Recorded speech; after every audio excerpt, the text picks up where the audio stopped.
Hi, this is Jim Peters with Peters Principals, and today we have our session with the superintendent. It's nice to see you again, sir. Good to see you. Good to see you. The big news today is probably yesterday's preliminary elections.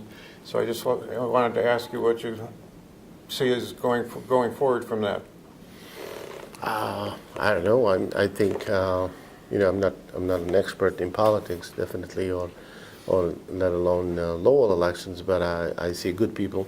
I know a few of them. I don't know all of them. Some I have worked with in these last 2 years.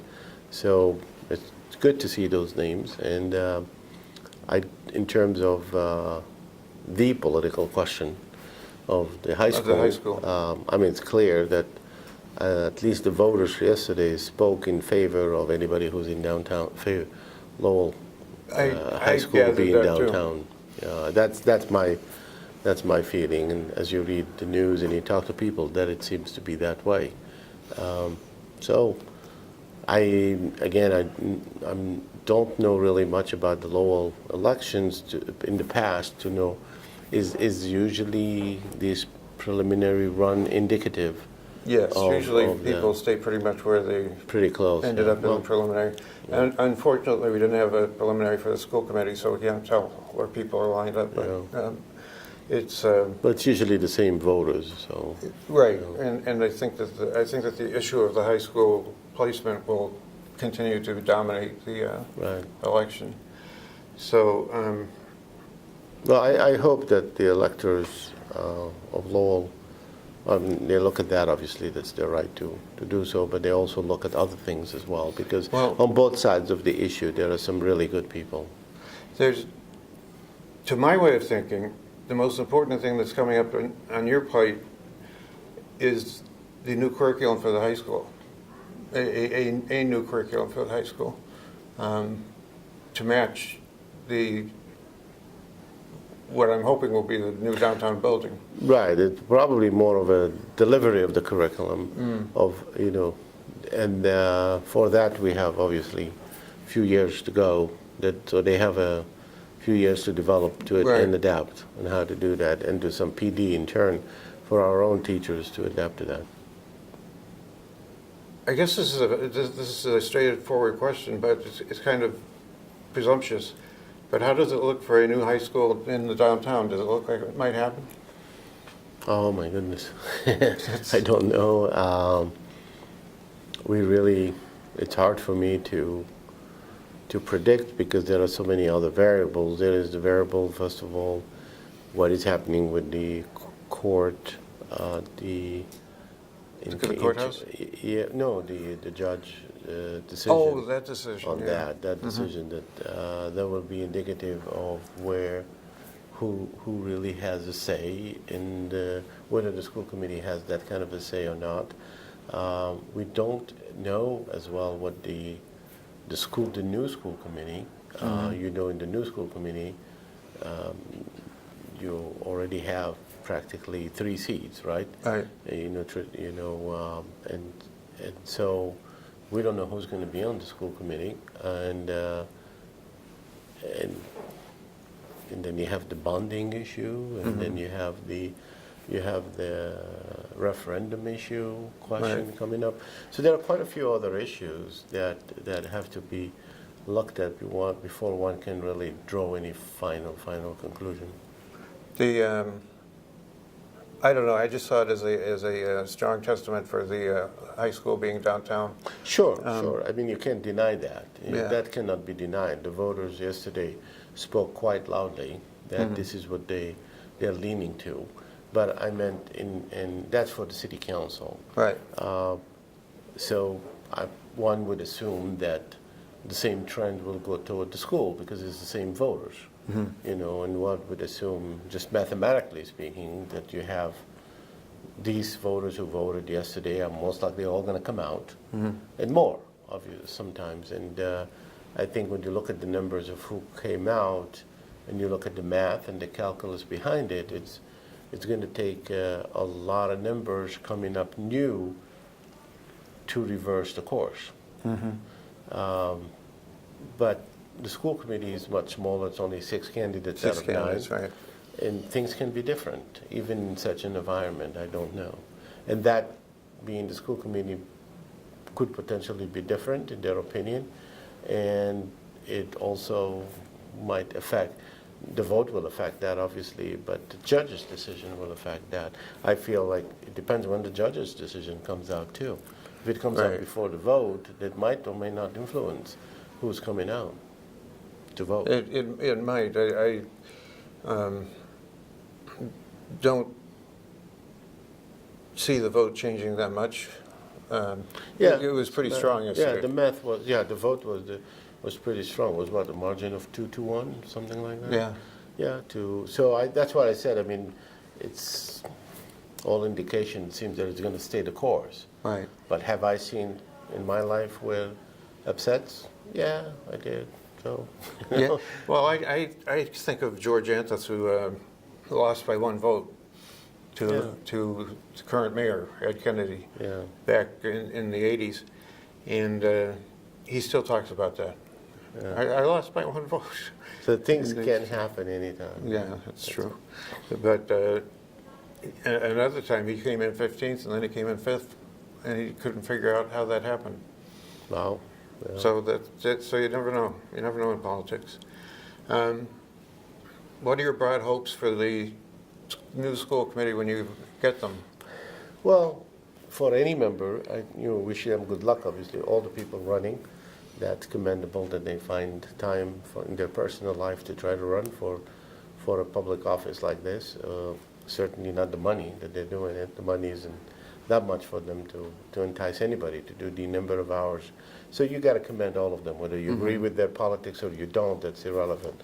I think we commend all of them for the time that they put in, and wish them good luck. What I do would recommend to any one of them is that if you do before you get elected, is to try to get to know about our schools as much as you know, and we are always open and happy to provide you with any information to any candidate. And I have had already quite a few candidates come in and asking information, data, all kind of information. So it's, we're happy to provide it to all the candidates so they can be better informed before the election. And after the election, should they be lucky to get elected, I would strongly advise to take very seriously the training that the state requires of school committee.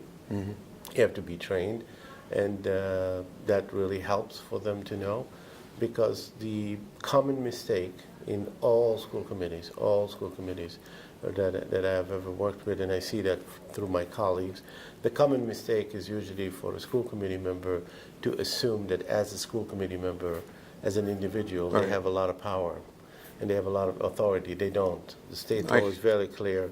As an individual, any school committee member has absolutely no authority whatsoever. As a group, they have all the authority. As a collective, they have the entire authority of running the schools. So, which really brings up the question that they have to be absolutely collaborative and working together, because they can only have any authority or make a difference as a group, never as an individual, and which brings about the need of put your politics aside and work as a group. Whatever you disagree with your colleagues on, at the end of the day, you can only make a difference and help your people by acting as a group. School committees were designed in a very unique way that individually, there's actually a law to that effect, that individually they have absolutely no authority. It's only as a group. They did have authority at one point when they had budget making authority, when they could affect the budget. But since the legislature passed that bill years ago that kind of denied them the right to do that anymore, I think that a lot of people don't realize that the power of the school committee is basically in personnel issues. The power of the school committee right now is, as a group, they have all the power, and that's essentially what the essence of this declaratory, this judgment that they are requesting from, is as a group they have all the authority. It's given to them by the state. School committees have full authority over our budgets. They have full authority over who they hire as a superintendent. They have full authority where to place the school. They have great deal of authority and responsibility toward their community. But individually, they don't. Right. They don't at all. They have to work together. And the fact that I'm highlighting this is only to point out that you need to put once you're elected, you're really one body. And you need to put all your politics aside and you work. We're not a political body. I mean, they are, because they have to be elected. But once you're a school committee, this isn't about your office as a school committee member. This is about the schools. And usually you will see, I mean, there are some very successful school committee members that I'm sure you saw through your life, and you trace back the root of their success is in their ability to collaborate with the others and work with others. And conversely, in my lifetime, when I saw some really unsuccessful committee members, is those who continue to put their office as a school committee member at the front as opposed to the entirety of the school committee as the front. I had a situation once. I was working, I've had all sorts of jobs, but one job that I really liked was I was working as a short order cook at Lefty's Restaurant on Rogers Street in Lowell. And I had been there for a number of years, and the school committee man came in and said, "I'm on the school committee, I can be like Sangus." And being Sangus' brother-in-law, I thought that was pretty funny. Yeah. But yeah, there is the mistaken belief that you have a great deal of power when in fact your power does come from the body itself. It is the body, and the law is clear about that, and they can do a great deal of good when they work together. So. Okay. I've been wanting to ask you this one because this one we talked about beforehand, and I didn't know how it was going to work out. How did you get a raise for the teachers through the council? Through our school committee? Through our city council, because I thought city Oh, council. the city council, you mean? Yeah. How did you get a raise for the teachers through the city council? Well, the school committee got the raise. We were part of the just to negotiate. I mean, they negotiate directly with the unions, and we are really mostly an advising role. But the structure of the negotiations in the city is that you have the school committee plus the city manager will negotiate the agreement with the unions, and then that agreement goes on to be presented. So, Does it have to go through the council? I think it does. I think it does mean, as too. a contract, as a, Yeah, I think it the does too. contract. But in a city form of government, I'm not so sure how they do it because Lowell is slightly different from your general, all the other districts, 350 districts. But yeah, in the town, you clearly not only have to have a vote of the school committee to ratify the contract, but you have to have a vote of the city council. I'm not so sure that how it was and whether it was necessarily the case here. The 2 years I've been here, the 2 times we did have contract, if you remember, one retroactively, and this has been a new one. Right. In both times, once it was passed at the level of the school committee, we really didn't get involved with that any further. What percentage of the teachers end up with in their raise? Was it 1% a year, or? The way it was structured is we had actually had 2 contracts with them ratified. One is the first year, 1 year, which was really last year because we were running late. Right. So we did it for 1 year. And that year they got 0%. They got no money. And the following contract was a 3-year contract, where they got nominally 333, but it was structured as beginning, middle, and end. Right. So the way it was 0 to 1, which means 0% at the beginning of the year, they got 2% in the middle of the year, and 1 at the end of the year. So the 2% is really equivalent to 1% for a whole year. Right. And the 1 at the end of the year is equivalent to nothing that year. It just kicks in the following year. So the same thing for year 2, same thing for year 3. So it's in terms of real increase throughout the year. The contract was really an 8% because the last 8% of the last 3 of the last year kicks in the next year. So it was an effective 8% for 4 years. Was it really? Yeah. That's Even that's more impressive than I thought. Yeah. That- So even though people talk about, it's a rich contract, and it really isn't. If you look around in Massachusetts and you look at all the communities, it's right there in the middle. Right there in the middle. Some communities offered much better than we did to their teachers, and some offered worse. So we're right there in the middle. We're pretty comfortable in the middle, right?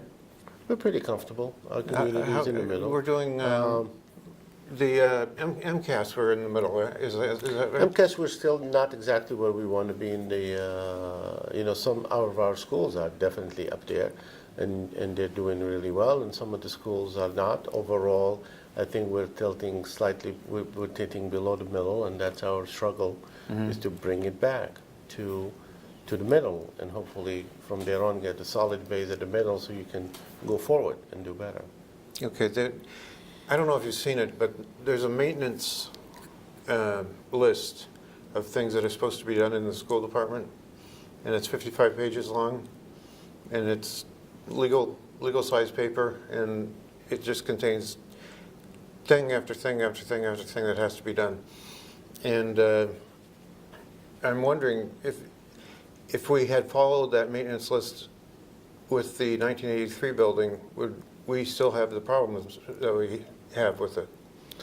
Well, first of all, I don't know which maintenance list you're referring to, strictly the high school or all the districts? All the district. If it's all the districts, I think even with the brand new high school, we'll still have a very long list, because we have all the other schools that need to be attended to. That would remain for a while our biggest weakness, which unfortunately it really ties in everything else, all the way to the delivery of the curriculum, to the student performance, and so forth. You can't get a lot of excitement out of teachers or students when you have to worry about basic maintenance in the building. Right. If it's too hot and your AC isn't working, it's really hard to get the attention of the kids. And conversely, if it's in the middle of winter and it's too cold and your heaters are not working, that's a problem too.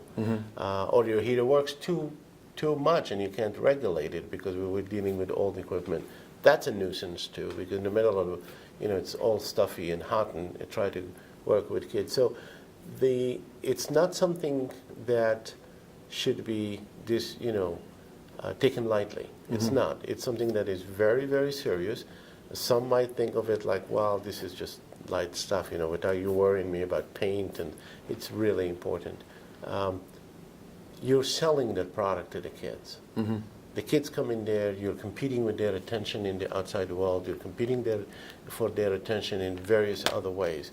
This is part of the package.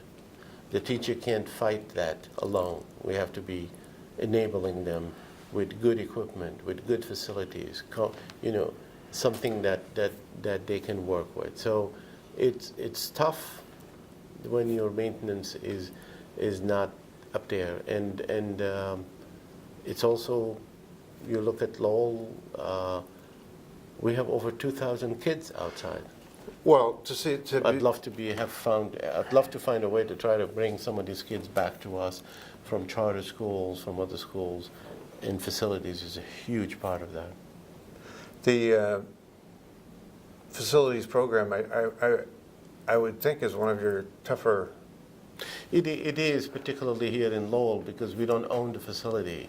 In any other district I've been before, where the facility is under the control of the schools, then it's on us if we don't do.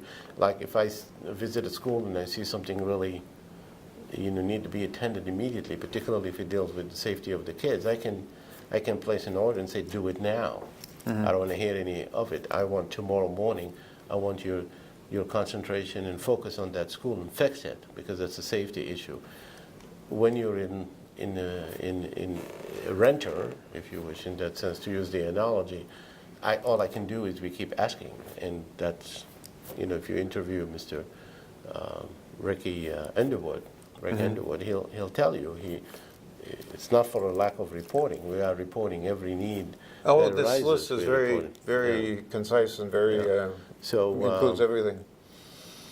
I think that I hope that all this euphoria and all this attention that is being given to the new high school, once the dust settles and we know what we're doing, I hope the same interest is refocused on the other schools. What do we do now with the other schools? Not just to rebuild a great high school, but ignore all the other schools. Because if Well, we we start can't to ignore all the other schools. yeah, if we lose our kids from the other schools, they decide to go somewhere else because they don't like the facilities, or maybe we're not able to deliver top academics to them, the performance is not what it should be, you're going to lose out at the high school. So I think it's really important that the same focus and energy that is being put by both sides of the issue on the high school, I hope that much of that remains to support the other schools. What do we do with the other schools, and how can we make them better? Now, how old are our average schools? 40? Or? I don't know what the average age is, because there are some schools that were built in the 90s, I understand, some in the 80s, so I'm not sure exactly the average age, but unfortunately, I wish it were that simple, that it's just the age. I think even in some of the recent schools that we built, we see some serious issues. Too many corners were cut to try to, from the builders, to try to achieve cheapest product possible when they were bidding. We see some new schools where we're dealing with issues in fairly new schools, and some that's in the quality of what is there. But sometimes even when you have a real quality product that we have, it's the wear and tear, it doesn't get taken care of. So at the edge of the school is irrelevant if a window is broken and you don't replace the glass, you replace it with plastic for as a temporary situation. Normally that's done for a couple of days until the people come and fix the glass. Right. But those couple of days become months and become years. At the edge of the school is irrelevant. You could have a new school or you could have an old school. A glass is a glass. It breaks, Right. it needs to be changed. Right. The thing that I've been interested in as I've toured the middle schools is the Knowledge Bowl. Yes. How does that work, and what types of questions do we ask? And I think it's one of the greatest things in Knowledge Bowl. I'm so happy we're seeing other districts becoming part of it. So I'd hope this will grow to really something big in this area, and allow the kids to compete. It's great way to get the attention of the kids and focus them on the learning, other than just your comprehensive learning. It complements and adds beautifully to what they're learning in the classroom and triggers their interest, doing their own research and looking for answers. I think they ask them questions from, I have a feeling they're all pulled from, a database of questions that are calibrated exactly for that kind of age range for the kids, grade range. So, yeah, it's something that I certainly enjoy, and I hope we continue to support. So for that, we thank our partners who really support it. I think the Lowell Sun is one of the biggest supporter. oh, really? Yeah, and we continue to. I really hope that the interest and the support for this continues, and that we get more districts to sign in, because then that really brings more life into it.